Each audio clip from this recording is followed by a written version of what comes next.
Hello and welcome to another video from me, the History Tutor, and in this video we're going to be looking at feminism and women's rights in the post-war America, 1960s up to early 1970s for the AQA topic, America 1920-1973, and we're going to be looking at some interpretation skills. Okay, so as I said, we're going to look at some interpretation skills shortly. Particularly, we're going to look at question 3 on your AQA paper and how to decide which of the two interpretations is the most convincing. So there's some very clear criteria we need to follow.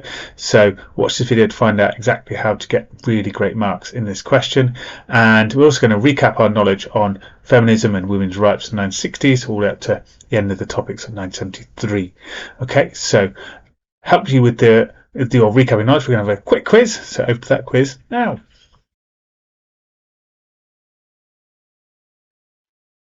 Okay, so here's a quick quiz to go through. So 8 questions to test your knowledge and understanding. So maybe have a go at the quiz without looking through any resources first of all, see what you can remember. Then do have a look through my revision guide, my revision videos, see if you can find the answers. So pause me now and give it a go. Okay, so here's the answers then. So what was the pay of women compared to men in 1950s America? So women only earned 60% on average of the pay of men in this time. So obviously some of the things that women's rights groups tried to do was to deal with this. So one of the laws brought in was the Equal Pay Act of 1963 to try and ensure that men and women had the same pay. And also the 1964 Civil Rights Act, although associated with maybe with the March on Washington and obviously Martin Luther King, this whole act obviously affected all people. All the Civil Rights Acts, all the things that brought in to do with Black Americans obviously impacted women and all other groups in America as well. It's about giving everyone equality. Name the book written by Betty Friedan that had obviously a major impact, The Feminine Mystique, and obviously out of this book, question number 4, the National Organisation for Women, or NOW, developed, and they led lots of important campaigns. They were slightly more sort of peaceful and moderate, and as you'll see for question 7, they started to lead lots of intervention around equal pay. Now, the more extreme route set up for question 5 is the Women's Liberation Movement, or Women's Lib. So they had 2 major achievements, or many achievements, but 2 of them for question 6. Setting up Spare Rib magazine, which led lots of campaigns and got support for women's lib ideas, was important. They attacked Miss World contests, where they felt that it was obviously just, sexualizing women, making them just physical things to look at and not sort of equal in every way to men. So they attacked those type of ideas, and they campaigned for the Civil Rights Amendment Act, which was to give full 100% equality between men and women. Question number 7, how much did NOW help to get people in terms of unfair pay? So they took many businesses to court to get them to pay out, and they got $30 million paid out over many court cases to many people. Which Supreme Court trial led to legalization of abortion? And that is obviously Roe versus Wade, which is one of the sort of last actions in the entire course. Sorry, please allow me to interrupt just for a moment to tell you about some of the other services I offer. So look at my website, historytutor.co.uk, to find out more about history tutoring if you want help directly one-to-one, or if you've got a small group of friends who want help, then look me up. Also, if you want more information about my revision guides, they're available on Amazon. They are packed full of revision notes, all the essential facts, organised into revision cards or simple forms you can just look over again and again to revise.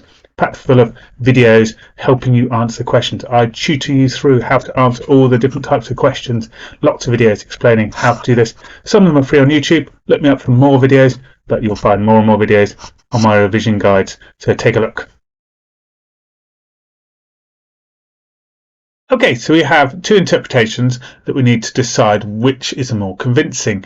Now, I mark for AQA every year, and I look at many of the paper ones, and many times students get this a bit muddled and a bit wrong in terms of this question, and this is the one where students get the least amount of marks. It might be because they practice it the least, but I think it's also to do with not understanding the question and what to do. So it's very important we look through the skills within and the wording of the question. So have a read through the question really carefully and see if you can work out what the success criteria is. Look at all those words and commands in there. What is the success criteria to get top marks for this question? So pause me now and have a think about that. Okay, so here is my idea's success criteria. So firstly, it says it's got 8 marks at the end there. So as we've seen in many of my videos, that means giving 2 explanations for 8 marks. You need 2 viewpoints.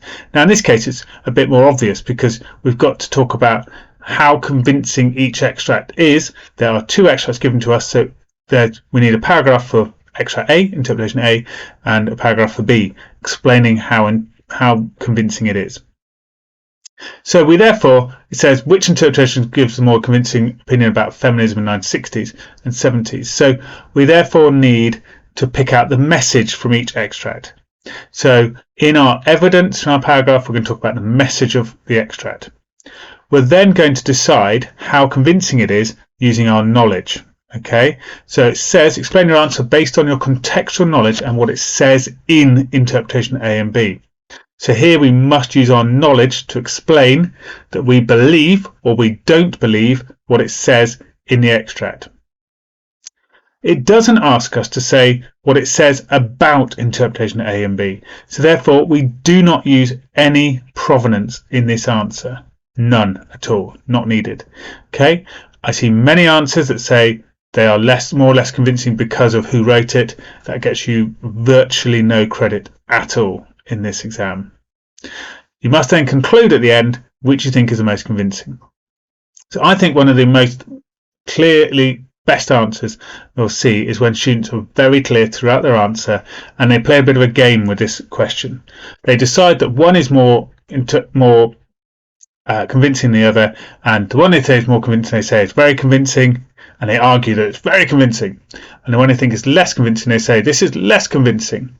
And they may very much argue that throughout their answer, and it becomes very clear. It doesn't matter if you believe it or not, whether you believe what you're saying, it's just trying to get the skill. Okay, so now let's work out the messages of each extract then, shall we? So have a read through interpretation A. What is the message it has about feminism in the 1960s and 70s? So read through now and in a revision guide or make a few notes elsewhere. What is the message of this extract? Okay, so I've got the message here that it thinks that life did not improve for women as men remained in charge. Essentially, all that is that men remain in charge. They're the breadwinner. They go off and earn all the money. They're the ones in charge still. Okay, so what about the second one? Have a pause, read through. What's the second one say about feminism in the 1960s and 70s? Okay, so mine says I've got that it led to women having more control and rights. Equal pay and control of their own bodies, for instance. Okay, so it talks about sexual freedom, didn't have to have large families, they have more control. Okay, so how are we going to write this? So now we need to think about each interpretation separately with its own paragraph. So we might say a point, interpretation A is partly or mostly or is very convincing about feminism as. For example, it says, and give a summary, this is convincing or not convincing because, and then furthermore it is convincing or however it is not convincing because.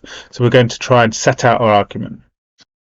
I think interpretation A is less convincing. Okay, so I'm going to argue that it's only somewhat convincing.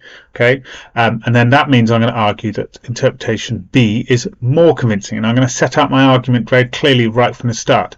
Makes my conclusion, my whole structure easier, and means the examiner knows exactly what I'm saying throughout. So, how would you argue this? Maybe you're going to say mostly or disagree with me. That's fine. Okay, but set out your argument now. Write your opening point. So I'm going to say interpretation A is somewhat convincing about feminism in these years because. Okay, so pause me now and you give your idea. Okay, so I've said interpretation A is somewhat convincing about feminism in the 60s and 70s as women did not gain full equality to men. So now I need to back that up with some evidence, maybe a little summary of what the extract says that supports that message that women did not gain full equality to men. Okay, you might have a slightly different idea. So now just one sentence to back up your point with some knowledge, with some information from the source. Okay, away you go. Okay, so I've said, for example, it says that many women's lives did not change as men remained the breadwinner and women only worked in times of economic trouble. Okay, so now I'm going to explain that I think this is a little bit convincing. and then afterwards I'm going to explain that it's not so convincing. So now a little bit about why it's convincing. So picking out some knowledge to explain why it's convincing. So whatever idea you've gone for now, use your knowledge about women and your revision guide notes to explain how it is convincing. Okay, away you go. Okay, so I've said this is convincing because women, particularly in poor white or black families, were homemakers that were controlled by their husbands. They could not escape these marriages for freedom, as only some states had introduced no-fault divorces before 1969, leaving many women trapped. Added to this, the rejection of the 1972 Equal Rights Amendment Act meant that women were not totally equal.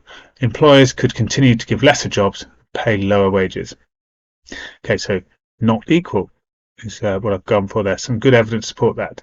Okay, so I'm going to now say, however, because obviously I think this is only somewhat convincing, so I want to give a weakness of it now. Okay, so maybe you're saying it's very, very convincing, and you might say, furthermore, it's even more convincing because of this. My personal opinion, I'm going to go, however, and say it's not totally convincing.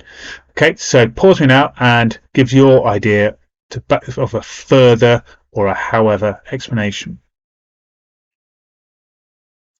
Okay, so what I've written is, however, the extract is not totally convincing, as many women did go to work and begin to have financial independence throughout the 1960s and 70s. Around 22 million women were employed compared to 18 million in 1950. So obviously I'm arguing that actually there was some progress, unlike what the extract says. Okay, so what about B? So obviously I've said A is only partly useful, so I'm going to say this one is mostly convincing and set up my argument like that. Okay, so then I'm going to support it with some evidence from the extract, then I'm going to explain with some knowledge, okay, and then I'm going to do a furthermore to explain with further knowledge because I'm saying this is really convincing. Okay, so I'm not going to talk you through in detail now. I'll show you my example answer in a moment. So you write out your answer now for interpretation B. Try and set yourself about 5 minutes to practice your sort of timeliness in the exam and then come back to look at the example answer. So pause now and away you go. Okay, so here's my answer. I've said interpretation B is mostly convincing about feminism in the 60s and 70s, as it suggests there was a real change for women. The evidence says, for example, it says that acts like the Equal Pay Act and the Abortion Act led to more equality for women compared to men. This is convincing because the Equal Pay Act was effective. It has now took companies to court that did not pay equal pay. This led to $30 million of compensation by 1971. This was forcing employers to be fairer to women, and the pay gap was closing. Also, the Education Amendment Act meant that women could gain a better education and aim for equal careers to men. Furthermore, it's convincing as women had more equality and gained control of their personal choices and their bodies, with access to contraception in 1965 and Roe vs. Wade leading to women being able to choose abortions, and therefore women could control their family size, how many children they have, etc. Okay, so hopefully that all makes sense. And then I would just give a very, very simple conclusion at the end. Obviously, I've made it very clear throughout what my idea is, and so I just have a sentence or two just to round off my answer. Okay, so hopefully you've been successful with that, and you've managed to use your knowledge, crucially, to prove that your ideas are convincing or not.